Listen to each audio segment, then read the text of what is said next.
गटाचा तालुका व्यवस्थापक जातीवादी होती का जबाबदार? महिला कार्यकर्त्यांचे गंभीर आरोप, मानसिक छळ, अपमान आणि आर्थिक गैरव्यवहाराचा मोठा आरोप. भराडी प्रतिनिधी वसीम आझाद, उभे अमियाना अंतर्गत कार्यरत असलेल्या अनेक महिलांनी तालुका व्यवस्थापक संदीप कापसे यांच्यावर धक्कादायक आरोप केले आहेत. महिलांचं म्हणणं आहे की कापसे यांनी सतत जातीवादी वक्तव्य, अपमानास्पद भाषा आणि मानसिक छळ केल्यामुळे त्यांची मनस्थिती ढासळली आहे. महिलांनी सांगितले की उमेद प्रकल्पासाठी बोलवलेल्या बैठकीत त्यांच्याशी नेहमीच अपशब्दात संवाद होत असे. इतकंच नाही तर पाणी पिण्यासाठी जारकडे गेल्यावरही पाणी पिऊ नका, बॉटलला हात लावू नका असा अत्यंत खालच्या स्तराचे शब्द वापरण्यात येत होते. त्याचबरोबर महिलांना कोणतीही कामं न देता दिवसभर कार्यालयात विनाकारण बसवून ठेवण्याचा आरोपही करण्यात आला आहे. या परस्पर अपमानास्पद वागणुकीमुळे अनेक महिला संभ्रमात आहेत की यापुढे या प्रकल्पात काम करायचं की नाही. यावरून ही गंभीर आरोप म्हणजे प्रभारी प्रभाग आणि पालोद प्रभागातील महिला बचत गटाच्या 1,70,00,000 रुपयांच्या निधीची कुठलीही माहिती न देता नियमबाह्य पद्धतीने HDFC बँकेत मुदत ठेव करण्यात आली असल्याचा मोठा आरोप महिलांनी केला आहे.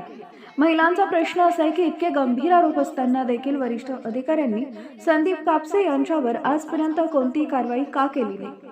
यावरून असा संशय व्यक्त केला जातोय की वरिष्ठ अधिकारीही या सर्व व्यवहारात कुठेतरी सहभागी किंवा पाठीशी आहेत का. या सर्व प्रकरणाची चौकशी होणं अत्यावश्यक आहे. संबंधित अधिकाऱ्यांनी महिला कार्यकर्त्यांच्या तक्रारी तातडीनं ऐकून न्याय मिळवून देण्याची मागणी सुरू झाली आहे. त्यांच्या विरोधात जी पण ऍक्शन घ्यायची आमच्या महिलांचा खूप सपोर्ट राहणार, खूप सपोर्ट त्यांना आहे. ज्याही प्रभागावर हा प्रसंग घडलेला आहे, उद्या जाऊन आमच्याही प्रभागावर होऊ शकतो. त्यासाठी त्या महिलांच्या सोबत आम्ही समर्थन देत आहे. आता मी तुम्हाला सांगते बघा, ज्या दोन गटावर आहेत, दोन बचत गट आहे ना,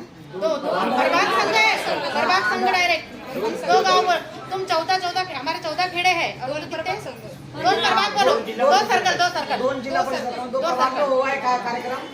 तो मैं नियोज म्हणते तुम्हाला की ज्या आर्थिक झालं दुसऱ्या महिलाला धवायला पाहिजेत नाही, कारण की त्या अधिकाऱ्याने येऊन आणि याचे पैसे काय भैया, हे पैसे बायांचे द्यायला पाहिजेत. येऊन तर MD बिल विचारता बायांना, बिल बोलताना तर MD कशी केली आणि त्याने कशी घेतली बँकवाल्या लावली, याच्यावर बी कारवाई व्हायला पाहिजे. संदीप कापसे सरांच्या संपर्कामधला एकही व्यक्ती आम्हाला DM म्हणून पाहिजे नाही, बरोबर आहे की नाही. आणि कापसे सरांनी भरपूर वेळा आम्हाला रिकामी बाटली सुद्धा अशी हातात घेऊन दिली नाही, कारण की आम्ही घरून येत होतो. पाणी पिऊ दिलं नाही आणि त्याचं म्हणणं होतं जास्तीत जास्त मला त्यांना जातीभेदच केला सर आतापर्यंत. संदीप कापसेने जातीवाद पण केलेला आहे. या महिलांना त्यांनी स्वतः पाणी पिऊ दिलेलं नाही, पाणी अतिशय खालच्या पातळीवर जाऊन त्यांनी स्वतःचं काम केलं आहे. त्यांना मानधन बी देत नाही आणि त्यांना बोलताना आमचं मानधन याच्यानंतर अरे तुझ्याची भाषा बोलतात ते कापसे. जरी असलं तरी महिन्याला झालं तर महिला काम करतील, नाही तर आम्हाला समजा तशी इच्छा पण नाही होत, कारण की घरचे पुन्हा आम्हाला टॉर्चर करतात. आणि इथं आल्यानंतर आम्ही CCला सुद्धा आम्हाला असं केलं तर कसं चालणार आहे. काही नाही, अतिशय गंभीर आरोप या ठिकाणी केलेला आहे. म्हणजे जातीवाद आमच्या सोबत या ठिकाणी होत आहे. जास्तीत जास्त त्यांनी जातीवादच केला इथं. सलमाबाजी बोला काहीतरी तुमच्या. माझं म्हणणं एवढंच आहे का हा पैसा